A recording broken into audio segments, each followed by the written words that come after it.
Hai, Assalamualaikum warahmatullahi wabarakatuh, teman-teman semua.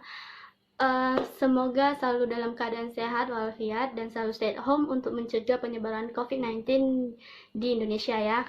Jadi, perkenalkan nama aku Tika Ayu, aku mahasiswa Ilmu Komunikasi Konsentrasi Jurnalistik, dan di kesempatan kali ini aku mau mereview salah satu konten media yaitu iklan.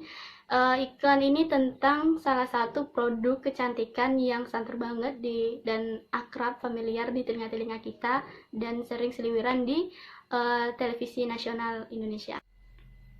Nah, iklan produk kecantikan ini memiliki tagline yang berbunyi, "Ini standar kecantikan baru, bening dan bercahaya."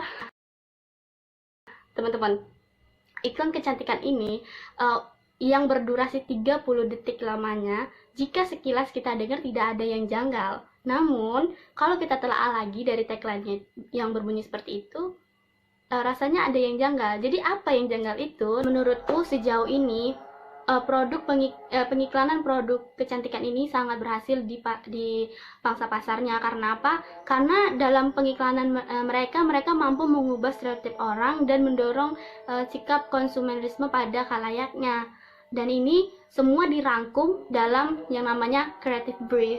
Nah, creative brief ini dibuat dengan bertujuan memiliki tujuan yang besar yang tertuang dalam rangkuman kreatif. Lantas bagaimana bentuk kreatif briefnya itu gitu kan? Jadi salah satu bentuk hasil dari kreatif briefnya itu dirangkum dalam iklan membuat skala atau tone warna kulit yang sesuai dengan standar yang dikehendaki produsen dalam kurung si pembuat iklan, yang akhirnya diamini oleh penontonnya atau khalayak, yang akhirnya mereka berpikir bahwa oh iya ini sih kulit bening dan bercahaya gitu.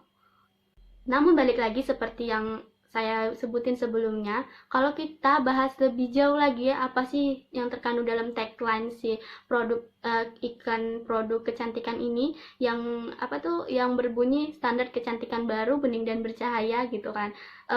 Pada menit ke-10 dari iklan ini, model iklan mengatakan nggak akan ada tingkatnya di kartu menjelaskan skala tone tadi, warna bening dan bercahaya gitu.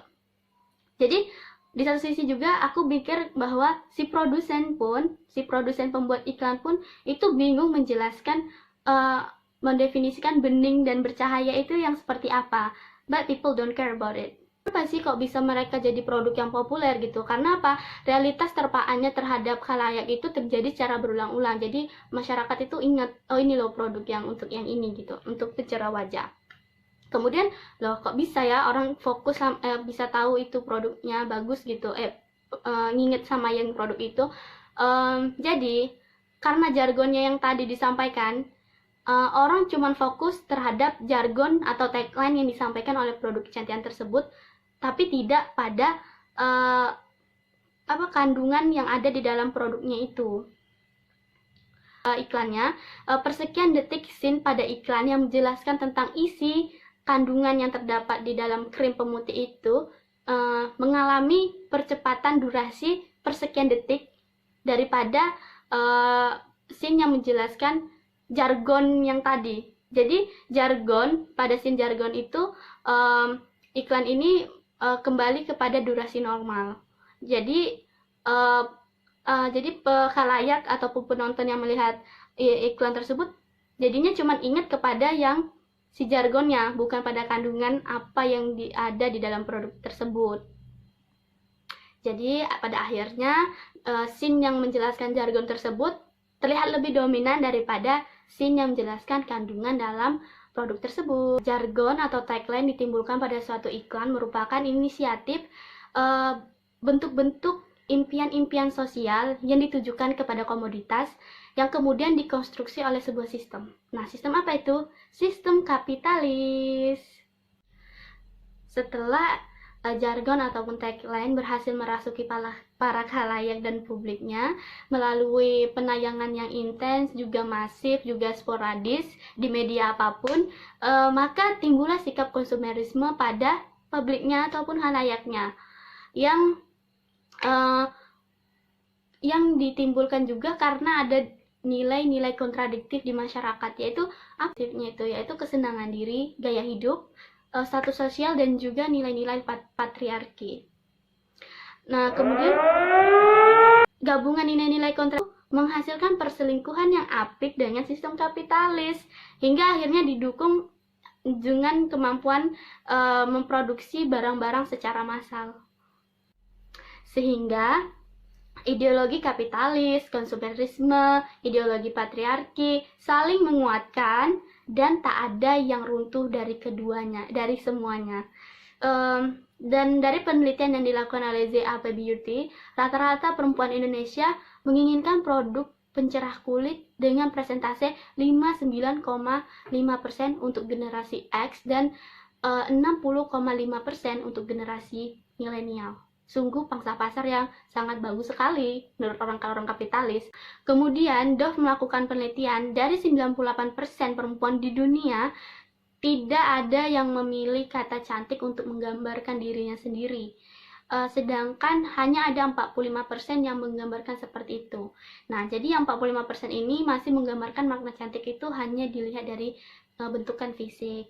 Jadi teman-teman, sebenarnya ini relasi sama yang disebut dari penelitian Dove yang 98% itu dengan konten iklan tadi yang di menit ke 10 detik. Dimana di scene itu si model mengatakan mana ada skalanya di kartu, dan ya kartu skin cantik itu gitu. Berarti kan menghadapi kebingungan juga ya, menggambarkan makna cantiknya yang seperti apa. Nah, jadi intinya sebenarnya mereka menciptakan tagline-tagline gitu, jargon-jargon seperti itu supaya menimbulkan dorongan konsumerisme yang sesuai dengan yang diharapkan oleh produsen iklan tersebut. Jadi tercapailah harapan si sistem kapitalis ini. Sehingga sebenarnya perempuan dalam hal ini merupakan korban dari sistem-sistem tersebut. Dan sebenarnya setiap perempuan tuh cantik versinya sendiri. Sebenarnya ini tentang kayak gini tuh sebenarnya lintas budaya, geografis, dan masih banyak hal lainnya. Namun karena keterbatasan waktu juga untuk diupload, saya mau ngomong buat teman-teman semua, be yourself dan jangan pernah merasa kekurangan apapun di diri kalian, karena kalian memang udah cantik dari lahir. Semoga review iklan tersebut bermanfaat bagi teman-teman semua. Jadi teman-teman, sebenarnya makna cantik itu ya digambarkan media itu mengalami dalam satu hal ya, mengalami perubahan gitu. Itu cantik yang diuraikan oleh si produsen iklan, apa yang digambarkan iklan dalam sebuah media gitu. Kalau kita telisik lagi lebih memahami beberapa scene dalam iklan yang aku review itu, di menit yang ke 10 detik itu model kan ngomong soal nggak akan ada tingkat cerah di kartu itu. Berarti kan sebenarnya kembali lagi ke si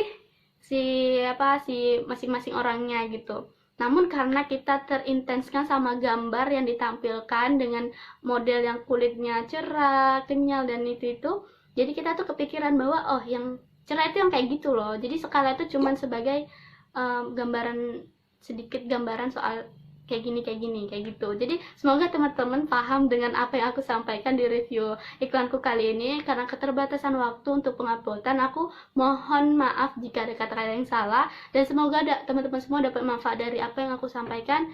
Assalamualaikum warahmatullahi wabarakatuh.